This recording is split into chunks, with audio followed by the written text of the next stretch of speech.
Eh bien le bonjour, ici Django, bienvenue dans cette nouvelle vidéo. Comme vous pouvez le voir, on est aux couleurs d'Xbox. Là on va attaquer un article très intéressant qui nous cite les 20 jeux les plus attendus donc par la rédaction de Xboxygene. Mais vous allez voir que c'est quand même des 20 jeux, les 20 plus gros jeux je pense qui pourraient être annoncés pendant la conférence Xbox. À l'approche du Xbox Game Showcase prévu pour le dimanche 11 juin prochain, donc le dimanche prochain du coup, l'attente des joueurs est forcément grandissante, tout comme celle des membres de la rédaction de Xboxygene. C'est pourquoi nous vous proposons aujourd'hui un récapitulatif des 20 jeux qu'on espère de tout cœur voir pendant cette conférence, et il y a du très beau monde.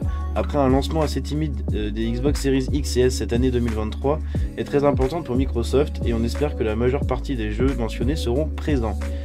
J'espère, parce que j'ai feuilleté, enfin j'ai juste scrollé pour regarder les jeux en fait qu'ils ont mis, et c'est vrai qu'il y en a beaucoup que j'aimerais bien voir. D'une pour y jouer, et de deux parce que je suis curieux en fait tout simplement de voir ce que ça peut être comme jeu.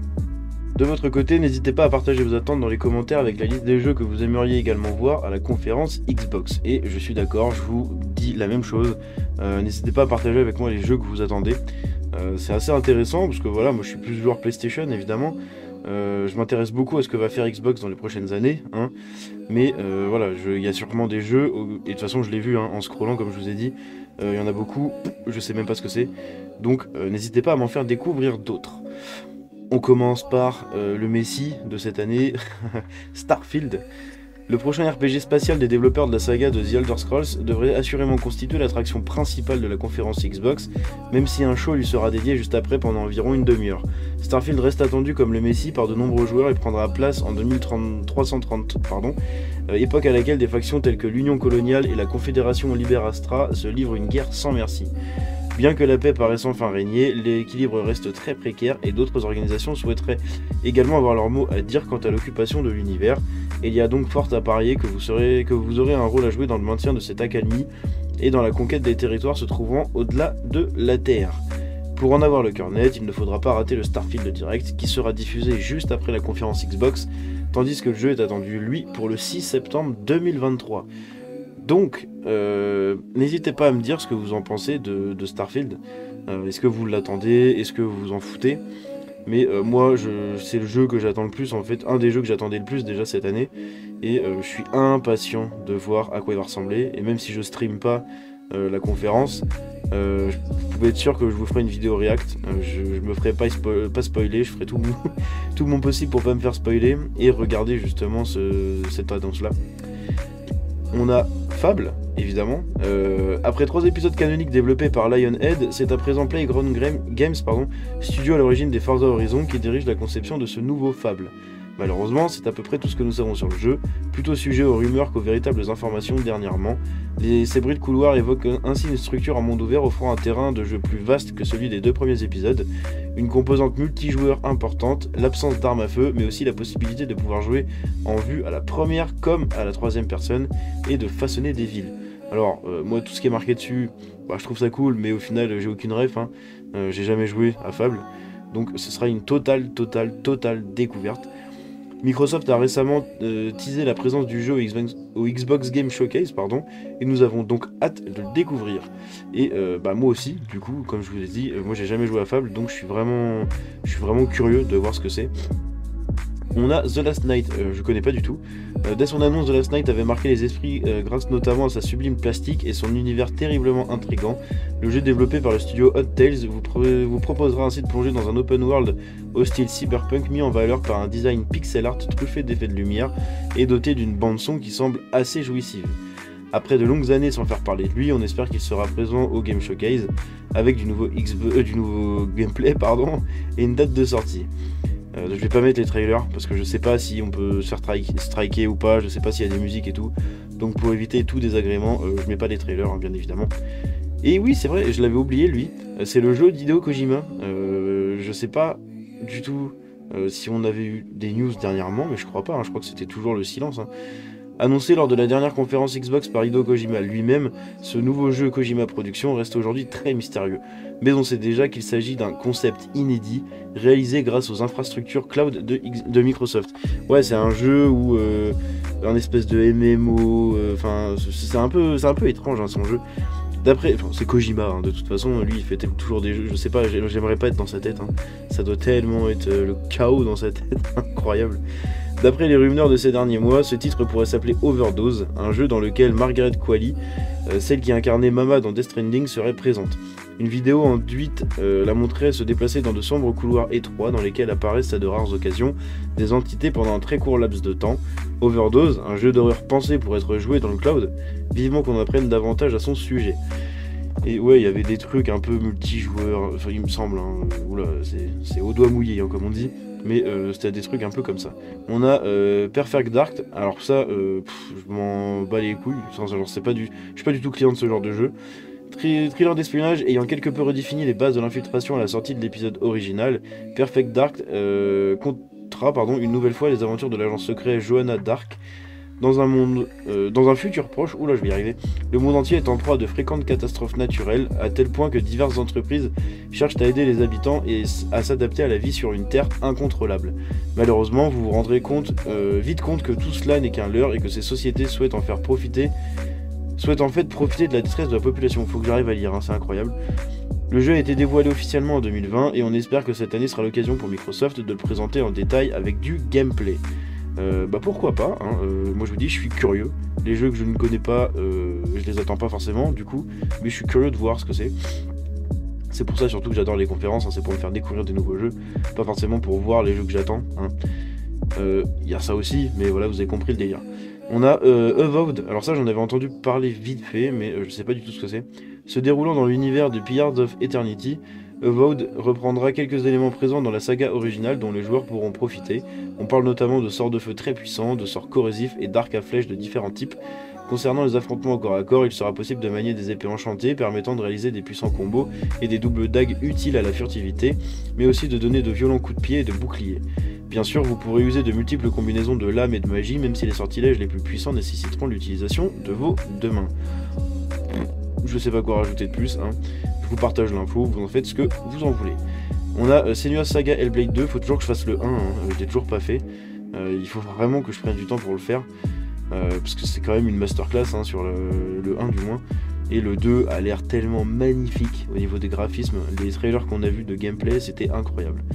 Dans Senua's Saga Hellblade 2, l'héroïne souffrant d'hallucinations auditives devrait évoluer dans un monde en proie à toujours plus de noirceur et de violence pour une intrigue qui s'annonce encore plus psychologique que celle du premier opus et marquée par une ambiance sonore angoissante. Cherchant à proposer un scénario véritablement cohérent, les développeurs ont même indiqué avoir fait appel à des experts en maladie mentale pour ce titre qui devrait également être un peu plus orienté action que son prédécesseur. Cette suite très attendue des joueurs a été annoncée il y a plus de 3 ans maintenant, putain oui ça fait 3 ans. Et il est désormais grand temps qu'une date de sortie soit dévoilée par Microsoft. Là je pense que c'est sûr hein, qu'ils vont le présenter. Lui ça fait partie des jeux où voilà, hein, on est quasiment sûr qu'ils vont être présents. C'est les gros fers de lance du coup de la nouvelle stratégie d'Xbox, donc voilà. Stalker 2, donc eux on sait qu'ils sont un peu dans la sauce. Hein. Basé dans la zone d'exclusion de la centrale de Tchernobyl, Stalker 2 Heart of Chernobyl proposera tout de même de multiples décors dans lesquels prendront place de nombreuses séquences d'affrontements armés contre diverses factions humaines et de créatures mutantes. Mais vous devrez pareillement faire attention à l'environnement en raison des radiations encore présentes. Ce titre promet par ailleurs de mettre en avant son aspect horrifique et survie, ainsi qu'un scénario non linéaire aux multiples choix et conséquents sur la suite de l'intrigue. Il est attendu exclusivement sur Xbox Series XS et PC, et on espère qu'une date de sortie pourra être dévoilée. Rappelez-vous, ils avaient fait polémique il y a genre 1 an et demi je crois, ou je sais plus mais il y a plus d'1 an déjà c'est sûr, parce qu'ils voulaient mettre des NFT dans le jeu.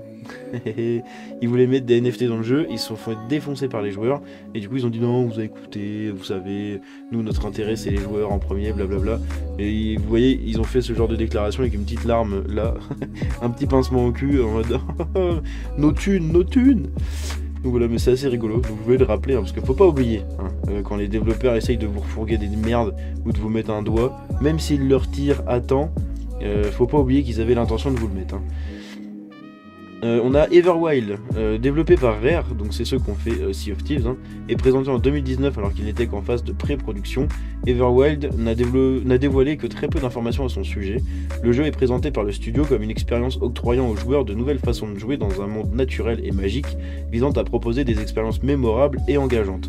À voir ce que le jeu donnera, à voir donc ce que le jeu donnera lors de sa prochaine présentation, bien qu'il semble être en proie à de nombreux problèmes de développement. J'en avais entendu parler, il y a eu 2-3 trucs il y a quelques temps, là, mais ouais, ils sont un peu dans la merde. Après, Rare déjà, ils sont à fond, mais à fond sur Sea of Thieves, donc à mon avis, l'équipe qui développe ce jeu-là, elle doit être assez petite. On a Forza Motorsport, bien sûr, pour les gros passionnés de jeux de bagnole. Forza Motorsport marquera le retour de la franchise sur le secteur du jeu de course et devrait tirer profit des spécificités de la Xbox Series X en proposant de la 4K et du 60 images par seconde. Ouais, bon, ça va être de la 4K dynamique et du 60 images par seconde, voire 50, hein. C'est comme d'habitude, avec du ray tracing en prime et de sublime graphisme. J'espère hein, qu'ils pourront respecter leur truc, hein. Mais bon, on sait très bien comment c'est à chaque fois. Nous aurons aussi droit à de nouvelles fonctionnalités de gameplay telles que les arrêts au stand et l'utilisation de différents types de gomme pour nos pneus, ainsi qu'un système de suspension et d'adhérence plus réaliste avec une météo dynamique encore plus poussée. On le sait, hein, il y a Forza Horizon et Forza Motorsport. Forza Horizon, c'est le jeu un peu plus typé grand public et, comment on appelle ça, arcade, du jeu de course. Et on a Forza Motorsport qui se rapproche de très près de la simulation. La date de sortie du jeu devrait être dévoilée lors de la conférence Xbox puisqu'il est attendu pour cette année et nous découvrions récemment la cover du jeu. Ouais, mais ça c'est sûr qu'il sera présent, hein. C'est vraiment sûr.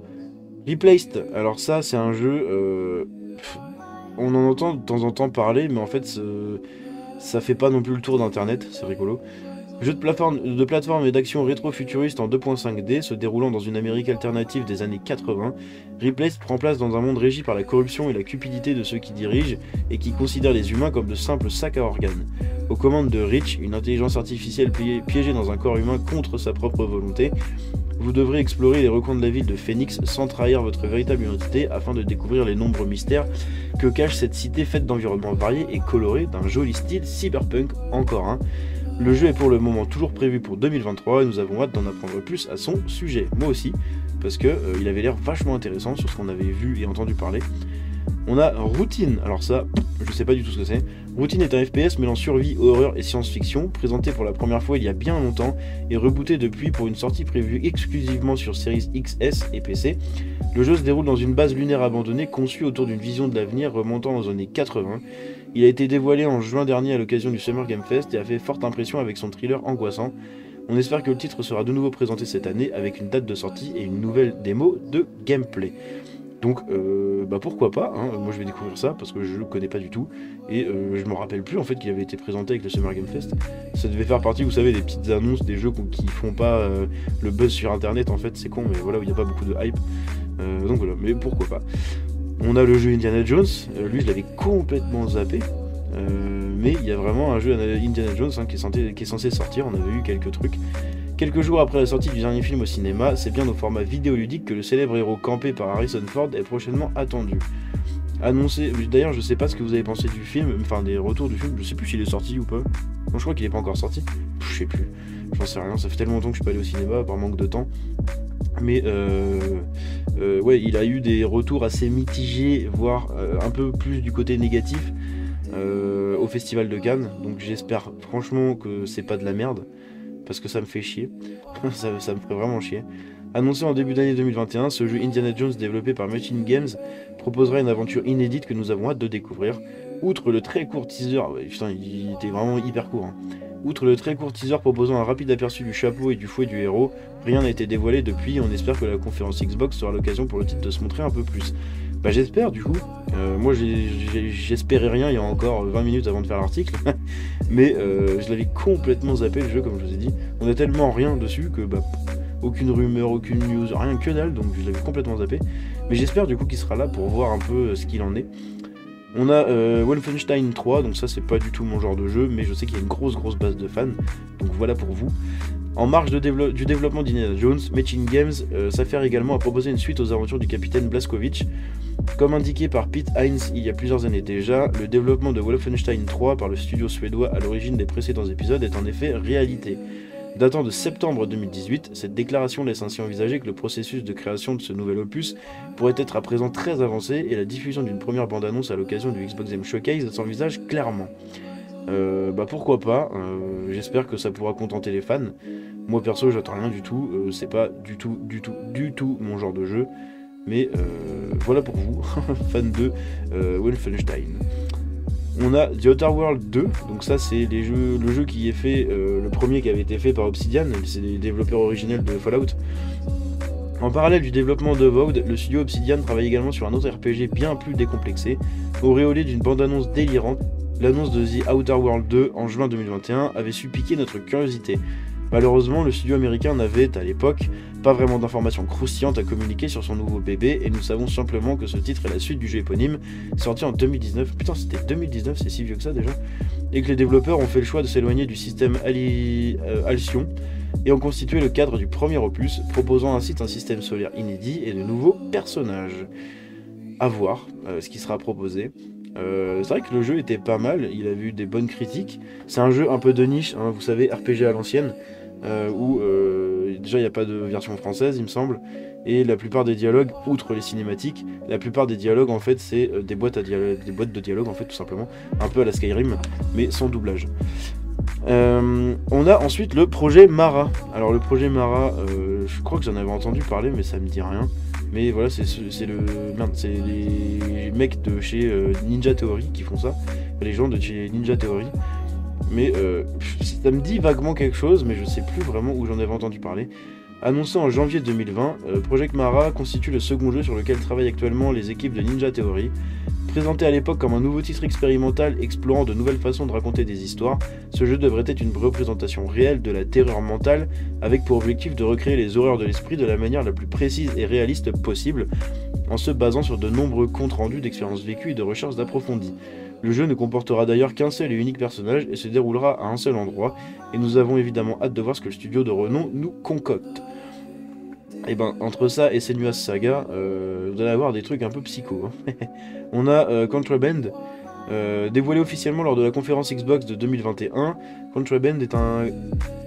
On a Contraband, dévoilé officiellement lors de la conférence Xbox de 2021. Contraband est un jeu coopératif qui plonge les joueurs dans un monde fictif de Bayan dans les années 70. On ne sait pas grand chose du jeu, si ce n'est qu'il est développé par Avalanche Studio, les papas de Just Cause et Mad Max, donc ça devrait être un jeu un peu dans la même veine, hein, logiquement, et devrait mettre en avant des braquages avec un gameplay axé avant tout sur les véhicules. Venant de Just Cause et Mad Max, c'est logique. Le jeu n'a pas donné signe de vie depuis son annonce et on espère donc qu'il sera présent cette année à la conférence Xbox. Cependant, selon les dernières rumeurs, il aurait été retardé d'1 an en interne, alors rien n'est moins sûr. Bah on verra, pourquoi pas. Moi ça me dit rien ce jeu, je crois que j'en ai jamais entendu parler. Mais venant de Just Cause et de Mad Max, ça peut être assez fun, je pense. Surtout voilà, ils vont se baser sur les véhicules et tout, donc comme dans Mad Max et beaucoup dans Just Cause. Donc pourquoi pas, c'est à surveiller. On a State of Decay 3, alors si je me trompe pas, le 2 avait fait polémique parce qu'il était complètement flingué, il me semble, hein, de mémoire. State of Decay 3 fait partie des nombreux titres dévoilés lors du Game Showcase 2020 qui n'a pas donné de ses nouvelles depuis. On ne sait pas non plus grand chose du jeu si ce n'est qu'il est développé sous le moteur Unreal Engine 5 avec l'ambition d'être compétitif visuellement. Alors avec un State of Decay, je sais pas ce qu'ils appellent être compétitif visuellement, mais bon, ils vont pas rivaliser avec les plus gros AAA je pense. Hein. Les graphismes, les animations et l'interaction avec les décors semblent être les maîtres mots du développement derrière ce nouvel opus, qui profite notamment du soutien du studio de The Coalition. Et The Coalition, c'est ceux qui font les Gears of War. Donc pareil, à surveiller pour ceux qui sont fans de défoncer des zombies, hein, tout simplement. On a Age of Empires 4, il me semble qu'il est sorti sur PC déjà, c'est bizarre. Les amoureux de la franchise culte d'Age of Empires attendent avec impatience de voir débarquer le 4ème opus sur console. Si le jeu est déjà disponible depuis un moment maintenant sur PC, ouais voilà c'est ça, il tarde à se montrer sur Xbox Series XS et on espère avoir le droit à une date de sortie lors du Xbox Game Showcase. Alors ouais, pourquoi pas, il y a une grosse base de fans derrière ces jeux là. Mais voilà, c'est ça, il est déjà sorti sur PC, donc bon, ceux qui ont le Game Pass PC, bah ils s'en foutent de cette annonce. Là c'est vraiment que ceux qui ont la Xbox quoi. On a le Project Belfry, alors ça je connais pas du tout. Qu'est-ce que c'est que ce truc? La conférence Xbox sera assurément l'occasion de découvrir des jeux encore non annoncés officiellement, et Project Belfry pourra en faire partie. Ce nouveau titre, dont le nom pourrait être The Wandering Tower, est développé par les studios Stoic, à qui l'on doit la trilogie de Banner Saga. Alors la trilogie de Manor Saga, je connais de nom, je connais les images, je vois à peu près à quoi ça ressemble, mais j'y ai jamais touché. Ce projet serait très proche de leur précédent titre et proposerait un style artistique proche du cinéma de Musashi Miyazaki, donc de Princesse Mononoke, Le Voyage de Chihiro. Il s'agirait, comme l'a indiqué une offre d'emploi du studio, d'un RPG édité par Xbox Global Publishing avec un hub inspiré de Destiny. Tout récemment, le jeu a refait parler de lui par le biais de l'indiscret Jeff Grubb qui évoque un RPG sans violence. Nous vous donnons donc rendez-vous ce dimanche 11 juin à 19 h pour suivre avec nous la conférence Xbox ainsi que le Starfield Direct dans la foulée. Nous proposerons naturellement de multiples articles et de récapitulatifs détaillés vous permettant de ne manquer aucune des annonces, blablabla. Bla. Et évidemment, je vous tiendrai au courant aussi. Ce journal, Xboxygène, hein, ce site du coup de news est excellent. Et ils ont énormément de news tout le temps à proposer, de sujets et compagnie. Ils sont très très au courant de ce qui se passe.